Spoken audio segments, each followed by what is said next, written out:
tayo ay lecture discussion tayo ng capacitor at inductor. Pero before, di ba, nasama natin sa examination yung basic computation, voltage at current. Now, ngayon naman ay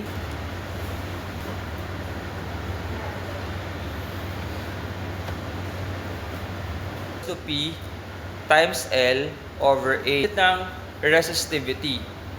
Ang resistivity ay ohm. Mas malaki yung cross-sectional area. It can also affect the resistivity of a wire as well as the conductivity. So pag malaki yung path niya, mas mataas yung conductivity. Mas makulit sila pag mainit. So tendency, mas nag-create sila ng resistance.